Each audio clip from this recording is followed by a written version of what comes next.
Hello, Tungsten Miner here. Today I am going to be starting a new series exploring the Advanced Rocketry mod version 2.0. It's a big mod. There's a lot of things to look at.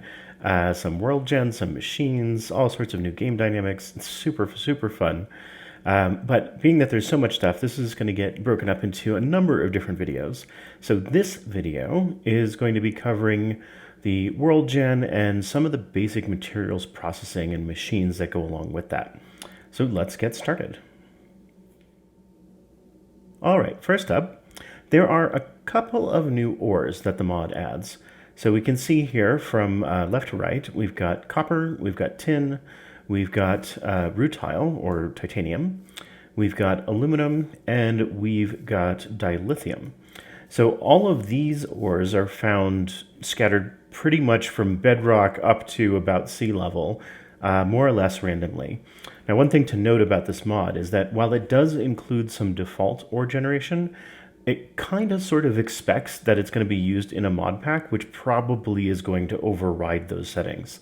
It also has a bunch of configuration for this on its own, so you, if you're a mod pack maker, can change it by yourself. Now, I've isolated this little guy by himself because he's a little different. This is iridium. And iridium is not found in the overworld. And in fact, in the default configuration values, iridium is only found in asteroids. So we will eventually get down the road to talking about how do you get at it if it's in an asteroid and not in the overworld. But for now, suffice to say, you're not going to find this one, but it is something that the mod adds. Over here, we just got a regular furnace. So when you toss these things into a furnace, it kind of works as you'd expect with the vanilla mechanics. So copper, tin, aluminum, iridium, all just melt down into a single ingot like you would with gold or iron. Dilithium actually turns into dilithium dust, which can be used in various recipes, and I'll show you some machines that can deal with that later. And then finally, rutile ore, titanium, cannot be put in a furnace. So we'll wind up talking about the machine that you use for processing rutile a little bit later on in this same video. But you can't count on throwing it into a furnace like anything else. Next up, we've got this small pressing machine. So it basically looks like a regular... whoops, that's not what I wanted. I wanted to do that. So it looks like a upside down piston, but it's got some extra iron in there. And when it is mounted with one open block of space above a piece of obsidian, it turns into a machine for crushing ores. So here you can see all the different ones that it supports, so all of the ones that are added, plus iron and gold from vanilla Minecraft, but not rutile. The way that this works, I'll just grab this guy, toss him over there. Now I've got him positioned between the obsidian and the plate presser, and I just need to apply a redstone signal. Piston extends, it crushes, and you get 2 gold dust for every 1 gold ore that you throw in there. So this is an early game way of doubling your ores. It also can crush things into plates. So you take a block of whatever kind of metal, pop it in there just as I did with the ore just now, give it a redstone signal, and you wind up with 4 appropriate plates. So you'll notice that this is kind of a lossy operation, right? You started off with 9 ingots here and wound up with 4 plates here. Later on, we're going to look at some machines that do a much better job. So this is really only something you want to use early in the game and then work your way up to using the proper machines to be able to do these things more efficiently. Next up, I want to talk about power generation. I've been talking a lot about machines, but how do you run them? Well, early on in the game, there are 2 pretty good options that you'll use. This, in fact, is not a furnace. It's actually a coal generator. And as you might expect, grab some coal, toss it in the generator, lights up, and you start getting 40 RF per tick, which can be extracted using any kind of energy conduit sort of thing that you've got. So in this case, I'm using thermal expansion's flux ducts to be able to pull the power out and drop it into an energy cell, which you can see is now getting filled up. So one important thing to note about this mod is it does not add any energy conduits fluid conduits, item piping, logistics, none of that. There are a ton of awesome mods that do that sort of thing. So this mod has chosen not to try and provide any of those kinds of things. So you will definitely need thermal expansion or something the equivalent of it to be able to pull power out of your generators and to move fluids around and all that kind of stuff. Okay, so coal generator, very, very simple. This one's a little bit more complicated. This is a solar generator. And as long as it has an open view to the sky, and as long as it's daytime, it will generate a very small 2 RF per tick amount of energy, which, you know, can be just like those guys slurped over into another guy. Let me turn this on and we can see, yep, it's starting to collect energy from the solar panel. So these two are your early game options. One obviously consumes fuel, but produces a lot more power. The other one doesn't consume fuel, but is actually kind of expensive. So let me show you that. So here's our solar generator. The recipe for this thing is to make a battery where you need some tin plates. You can use your small plate presser for that. You need an iron rod. You can use this recipe for now. This is, again, not super efficient, but we'll talk about this lathe a little bit later, which makes that an easier thing to get your hands on.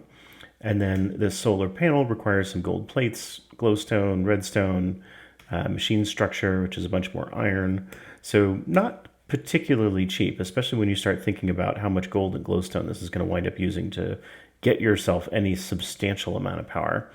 And then finally, this output plug is a bunch of batteries around one of these machine structures. So yeah, this is not a cheap thing to make. On the other hand, this coal generator is pretty cheap, right? You make yourself one battery and a furnace, and you get a lot more power all at once. So probably you'll want to start with a coal generator and maybe move on to this. These are especially handy, though, when you're in an environment that doesn't have coal. It's, for example, another planet, which you'll definitely get to using this mod. Okay, so we are now looking at a Holo-Projector. This is probably one of the more critical things that you can have in this mod pack. Oops. Yeah, forgot I'm in creative mode. That's not going to work. Let me grab this guy. Okay. So the Holo generator is a Holo-Projector rather, is a device that allows you to see how to build the big multi-block machines that this mod adds. In order to make it, you'll need yourself an iron plate, optical sensor, which is just glass and glowstone and gold plate. So still, this is going to be a thing you make post your first journey to the nether. But once you've got it, if you crouch and right click, it'll bring up this interface, which allows you to see a list of all of the various multi-block machines that the mod provides. And there's a lot of them. So we're going to start off with just a simple one, the lathe. Now that I've programmed it, I can hover my mouse over it and it's going to show me not only the machine it's configured for, but instructions for how to use it and the list of materials that I need.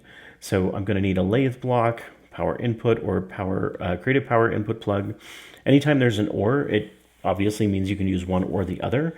And whenever there's something where there's an or and multiple, times 3 or 4 or whatever, you can generally mix and match the different ones that are in that list.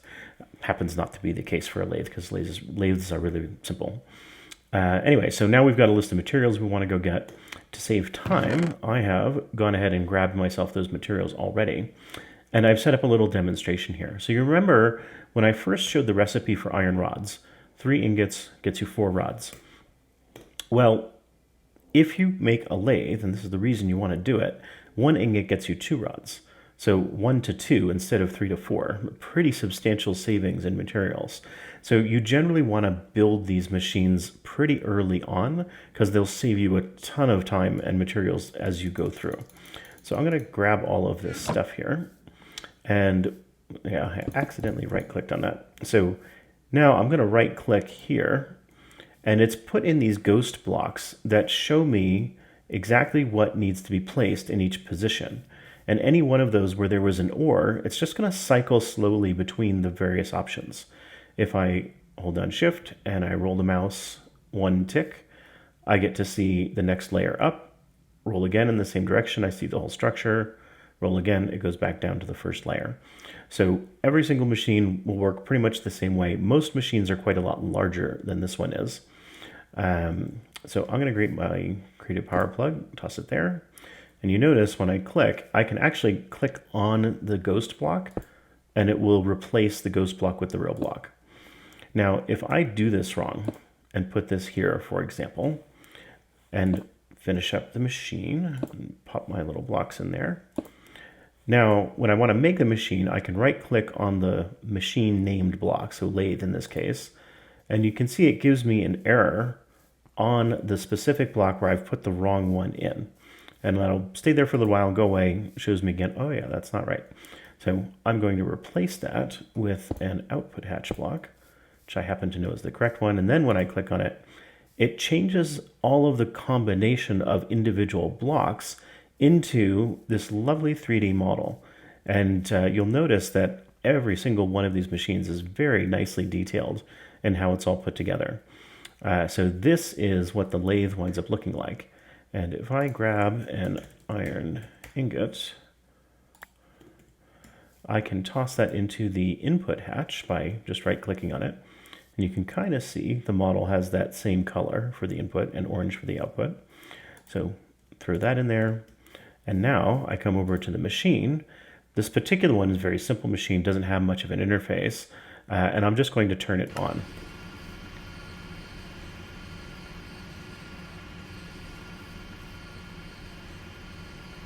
Almost all of the machines have some kind of neat animation to them. And that's it. I can now click on the output and I've got my 2 iron rods. Okay, now you notice that I used a motor block up here, and you'll notice too that speed and power are both 1x. So let's jump ahead a bit here and look at what that's all about. So we're seeing here a collection of motors. So this is just an ordinary motor. This is a, make sure I get the names right. Regular motor, advanced motor, machine speed 1.5 times, enhanced motor 2 times, and elite motor 4 times. So each of these motors makes whatever device you put it in go that much faster. So if when I built my lathe, I used one of these more advanced motors instead, then this machine would go faster. And in fact, I can still do that. If I bust out this motor, the machine goes back to its set of blocks, and I will grab myself the fastest possible motor, toss that on there. And now, when I right-click to form the machine, you can see my speed has gone up to 4 times. So that matches our machine speed 4 times here. So as you're going along building your machines, you might find it's easiest to start with copper and steel because those are much more accessible materials. And then as you go up, you can upgrade your motor by using more and more exotic materials to build the more sophisticated parts for your various upgrade motors. And then come back to the machine that you had originally and just bust out the motor piece and replace it with a more powerful motor. Maybe set aside the motor you just busted out and use that in some other machine. The other replaceable part that has kind of an upgrade system to it are these coils. So we've got our copper, gold, aluminum, titanium, and iridium coils. And for the machines that accept them, this improves their use of power. So using better motors means it goes faster. Using better coils means it uses less power. Now, on this machine, we don't actually use any coils, so there's nothing really I can do to improve the power on this machine. So if you have a machine that has coils, then it matters which ones you use. Otherwise, it doesn't matter at all. Okay, that's it for building simple machines. Let's talk about some of the machines we've got here that are going to help us make things more efficiently. So you remember I showed you the presser down there can make plates. Well, this is a rolling machine, and it also makes plates. But instead of having the recipes that take your block of iron and go to 4 plates, you can take a single ingot, which is an improvement. Don't need to get quite so much iron, and you can make a single plate. So 1 to 1 instead of 9 to 4. Actually quite an improvement. The rolling machine also allows you to make some other kinds of stuff. So you can take the plate that you made, roll it through the machine again, and you'll get an iron sheet. And you can take 2 iron sheets and roll them through the machine again, and you'll wind up with a low pressure tank. And these tanks become necessary for spacesuits and storing O2 and N2 and H2 for all sorts of things, bringing fuel back and forth to your rockets. So this is liquid storage in the mod, and you'll wind up using a ton of these things for different sorts of things. So you'll definitely need to make this machine at some point, because you can't make sheets or tanks any other way. You can make plates using the small plate presser, of course, but not nearly so efficiently. This also requires water as an input, so I've got that there. And then orange is out, blue is in, same as usual. And I could grab some iron rods, run it through there, but I think you get the idea. This guy is the precision assembling machine, and it is used for making all sorts of different kinds of circuits. So if I say, give me the recipe for this guy, just navigating through JEI here, let me find, there we are, precision assembler. So this is used for making all sorts of electronic parts. And oftentimes you'll wind up with any number of ingredients that you have to throw in here. And then you run it through the machine for a little bit, and it takes a certain amount of time using a certain amount of power, and it will give you back whatever that electronic component happens to be. These circuit boards, by the way, can be made by hand on the crafting table, but you'll notice 4 copper plus iron, some quartz, redstone, right? This is pretty expensive as compared to doing it in the precision assembler, where you need many, many fewer ingredients.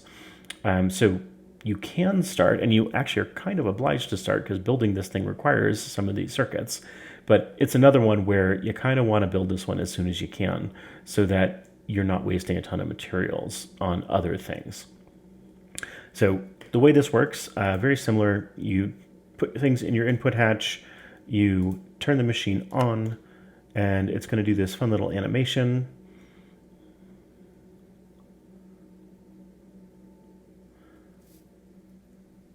And everything winds up in the output hatch. This one does include a couple of motors, so you can make this go faster if you like, but it does not include any coils, so you can't reduce the power requirements. Next up, we have this Precision Laser Etcher.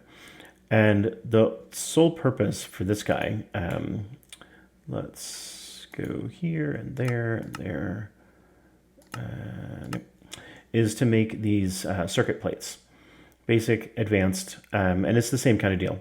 You can make these circuit plates using a precision assembler, that machine just behind me, but you'll notice it uses quite a bit of materials. If you use a precision laser etcher, you use quite a lot less of those same materials. Mostly gold, so you're saving yourself a lot of gold by using this thing. This one's a bit more optional, right? Depends on how flush you are with gold and how much you want to spend time finding some more. But if you're making a lot of circuits, and you probably will, it's going to pay for itself before too long. Okay. This is one of the more important machines you're going to want to make early on in the game.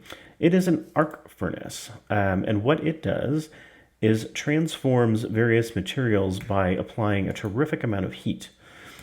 Let's take a look at some of the recipes from this guy. So making various kinds of alloys, especially titanium alloys, but most importantly, making steel. If you take any charcoal and iron, you're going to get 1 steel ingot after 300 seconds. So it's not fast. It does not require a lot of power. In fact, you could power this with a single solar cell or solar generator, but it does take a long time. So you probably want to build this as one of your very first machines, so that you're able to set it up and just let it run while you go off and do a bunch of other things. It is also the only way to get your hands on silicon, which we'll talk about in just a second. It's also the only way to get your hands on processing rutile into titanium. So again, you probably need to build this machine more or less right away as soon as you get started. And fortunately, it's not that hard to do. These arc furnace bricks, which make up, heat-proof bricks, which make up pretty much the entire bulk of the device, require just some regular bricks and magma creams. And you get a fair few of them. I forget exactly how many you need, but yeah, you need maybe like a handful of magma creams to build this whole thing. So again, this is going to be post your first trip to the Nether, but something you want to take care of pretty early on. Okay, so let's get back to silicon. Yeah, don't have anything in there. Okay, so the way that this guy works then is you toss your sand in your input hatch. Eventually you're going to get silicon ingots out the backside here. And then you're going to want to take those around to this crystallizer machine. And the crystallizer is expecting for inputs. Where's the inputs? There we are. 1 ingot and 1 nugget. And the nugget is formed the usual way. So just take your ingot, break it down, and you get some nuggets. What I almost always wind up doing is just making these in batches of 10, and taking one of them, breaking down to 9. So I've got 9 ingots remaining and 9 nuggets. And then I take the whole lot of them, dump them in the input hatch, turn the machine on, and it starts making crystals.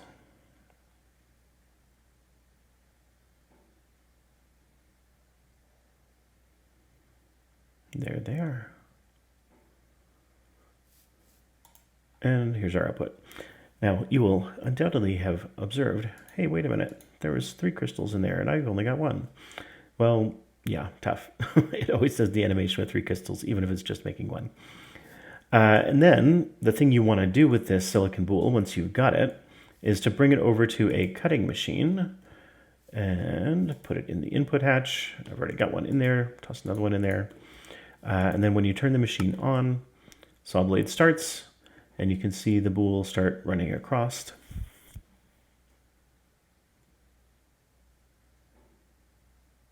And it changes into silicon wafer.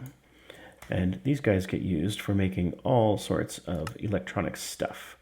So you're going to want a pretty good supply of these because you'll wind up using a ton of them over time. So these advanced circuits, basic circuits. And these guys get used in making tracking circuits, which get used all over the place. These advanced circuits get turned into these guys, which get used in almost all of your more advanced machinery. So yeah, you're going to want to make yourself a ton of these things over time. So it's worth setting up a production line of maybe even a dedicated furnace for just silicon, piping the outputs out through this machine processing line so that everything winds up in a chest someplace at the end. And that's the one last thing to talk about for this time is all of these machines, these input hatches and output hatches, are inventories that are accessible to any kind of movement pipe system, logistics, whatever you're using. So Buildcraft pipes or thermal expansion item ducts or what have you. And each input can accept items, each output will emit items, and then it's easy enough to then link one to the next, and go through whole chains of machinery that way. The one last thing then is power. In these examples, I've been using this creative power input block just to make the examples a little bit more simple. But normally when you're playing in survival, power input, you'll be using these power input plugs, which can accept power from any RF compatible power system. So again, thermal expansion, what have you. And that's it for this time. We have covered all the way back down here our basic ores that get added by the mod, including iridium, which is found in asteroids, talk about later. A little bit of basic ore processing, including our early game presser. Power generation, at least to start with and get you going, mostly your coal generator, but you can also build yourself some solar panels, solar generators, and get some power that way. Talked about the Holo-Projector to form multi-block machines. Talked about some things that can go wrong with them, how to upgrade them later on.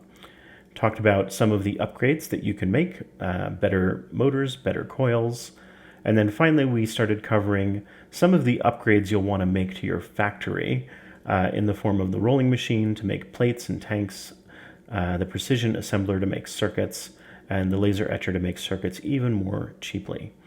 And then finally, we went and talked about our arc furnace, the crystallizer, and the cutting machine, which allows you to process silicon and make circuits for your various devices.